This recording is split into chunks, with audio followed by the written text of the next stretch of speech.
about some figurative language we've already used today? Beto. Simile. When did you hear or use a simile today? When you use like or as. So that's how we know it's a simile. When did you use that today? Okay, when you compare two things? In the book. And what was the book called? Do you remember? Greatest homework excuse book ever. So there are some similes, exactly right, Beto and Miss Kay read it earlier. What are some other figurative language that you might have seen in the book? Anyone think of some others, Daniel? Onomatopoeia. Like, let's see what the example is. It's raining cats and dogs. It could also be an idiom, yeah. It's a good thing. So it's raining cats and dogs. When it's raining really hard, are there really cats and dogs coming? No. It's a metaphor. Why is this not a simile like we were talking about earlier, Alan? Alan brought up Alan was talking about similes. Why is it not a simile? Did he? Because it does not have like or as. So it's comparing two nouns that are not alike without using like or as. Alright. Ethan? Highlight the word that shows me, that proves this is a simile and not just a metaphor. We don't want to be tricked. As sick as a dog. Using like or as. Great job, Ethan. He did not get tricked. Now we need to remember that because we have a vortex. Sort the similes and the metaphors. Let's get this out of the way. So we have, let's look at these first ones. We have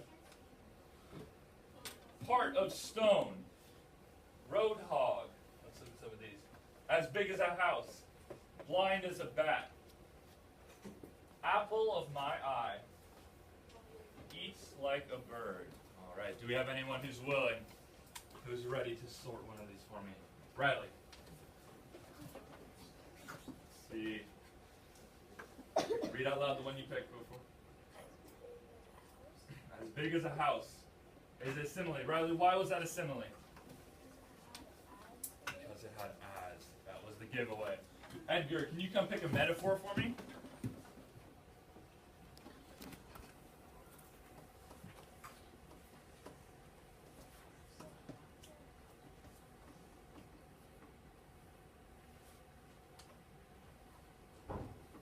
What was that one, Edgar? Apple of my eye.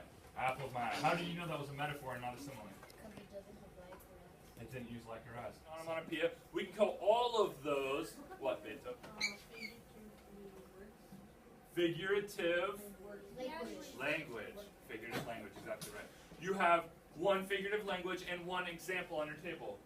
Flip them over, give one to each side of your table, so each group of two will have one. Now decide in your table, do those match?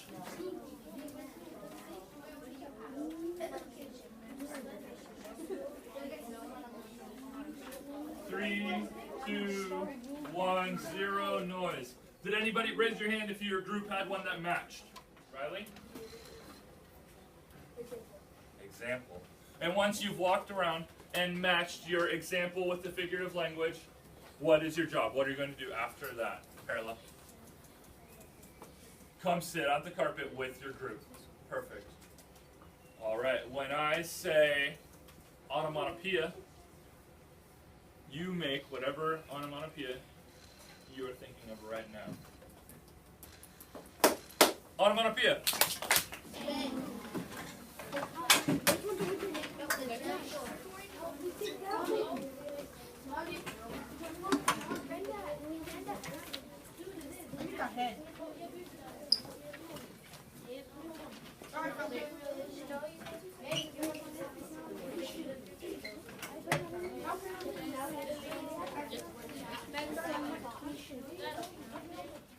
And Tiana, can you come and put them on the board, your figurative language and your example? Can you read your figurative language for me? Does this one not have it?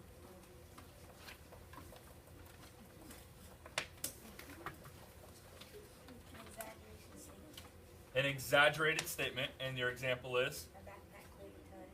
My backpack weighed a ton. Thumbs up or thumbs down? Is Tiana's group right? Group 7? Exactly right. What is the exaggeration? Can someone point out what the exaggeration is in this statement? Perla.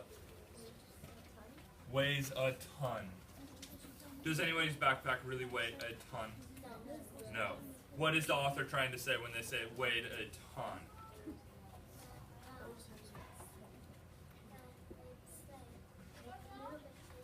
It's like not a little bit heavy, it's like really heavy. It is really heavy. The authors, 4th graders, very similar to us. If they wrote this just a year or two ago, they're probably almost the same age as we are. Why did these authors choose to use figurative language? To make it more interesting. Perfect. Oh, as a hook to get you interested. Can we think of any more reasons? To make it more interesting. To make it more interesting. Perfect. So remember Miss K was talking about rhyme is one that we could put under here as figurative language as well. When you're reading a book with rhyming, does it make it a little more, is it more fun to read? It flows better, it just sounds a little better. Oh, sorry, Red. You can just leave this there for now. Stack them on the floor. Or if you were just to say, well, he's tall. Does it make a better picture? Can you picture it better in your head if you say, he is as tall as a giraffe? My head hurt so much it felt like there was an elephant on my head. On my head. Standing on my head. Someone have another good example of something in writing that would? I was learning too much, my head exploded. I was learning too much, my head exploded. Is that a more interesting statement than we learned a lot today? Yes. I think it's a much more interesting statement. A piece of paper. And we're going to start together. We're going to do a close read of the first paragraph, and then I'm going to let you do the last part independently on your own. So when you get back to your desk, I want you to get out just a pencil and your highlighter as well. All right, when I say simile, you say one of the 2 words that give a simile away every time. And then you can head back to your tables, get out a pencil and a highlighter. Simile.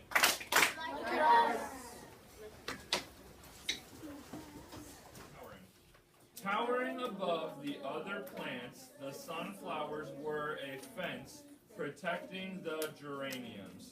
Now, if I was just, the sunflowers were a fence. Juan just said it a second ago for us. Gali? A metaphor, exactly right. So please write metaphor connected to sunflowers were a fence. 0. 0 noise. What should I be seeing you doing besides just reading? What else should I maybe be seeing? What should you look like while you're doing this, Ethan? Highlighter moving. Highlighter moving? When you find what? When are you going to use your highlighter? Ashley? When you find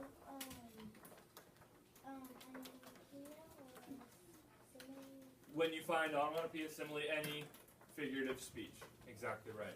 You're going to highlight it. What else besides just your highlighter might you be using? Perla. Using your pencil to write down which type of figurative speech that is. All right. Smell the sweet scarlet. Where have you heard that before? Sarah smelled the sweet scarlet. Where did we hear that, Perla?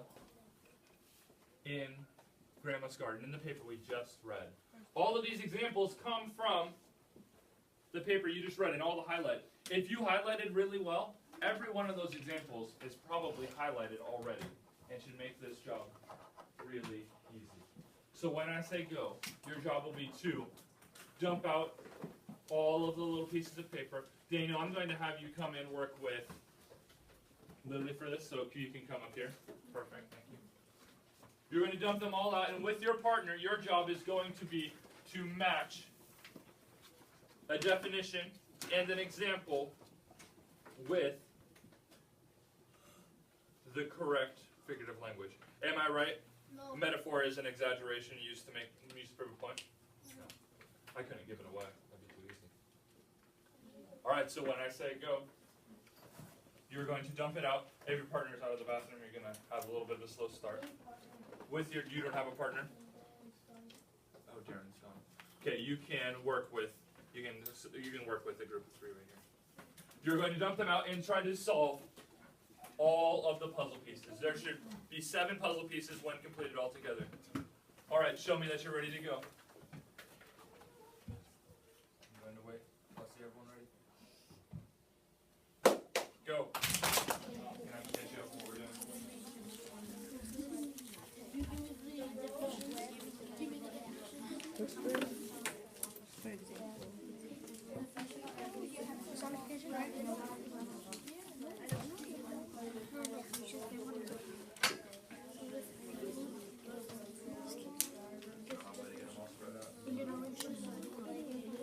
Give me another definition. Wait. Yeah.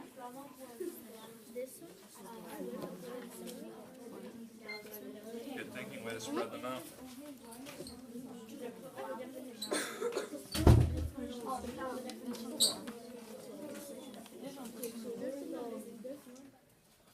All right, today we have been talking about 7 types of figurative language. As an exit ticket today, I want you to choose one type of figurative language. So you can choose hyperbole, personification, an idiom, alliteration, metaphor, simile, or onomatopoeia. Whatever one you like best, or maybe one that you have a good idea for. And your job is to, on an exit ticket, who can tell me where they can get an exit ticket? Beta, where can you get an exit ticket? From the caddy, exactly. I want you to, when I say go, you're going to pull out an exit ticket, and on the very top, thank you for putting all pencils and highlighters down when I'm talking. It shows me that you're listening. And on the top of your exit ticket, I want you to first write what type of alliteration, what type of figurative speech you're using. So if I wanted to talk about all the pretty purple petunias, what would I write on the top of mine as which type of figurative speech would I be using there? Daniel? Alliteration. So I would write alliteration, and then I want you to write your own original figurative speech. So not one that we've talked about before. If you were going to use hyperbole, you wouldn't talk about how grandma's flowers are the most exquisite in the world, because that was another author's writing. You are going to be your own author, and if you're writing a book or writing a story, what kind of figurative speech would you use to hook your reader in, to make it more interesting, to make them want to read more? So your job is to pull out an exit ticket and choose your favorite type of figurative speech and write your own original figurative speech. Sophia, do you have to do one type of figurative speech, or can you choose? Do you have to do one type of figurative speech, or can you choose whatever one you want to do? You can choose whatever one you want to do.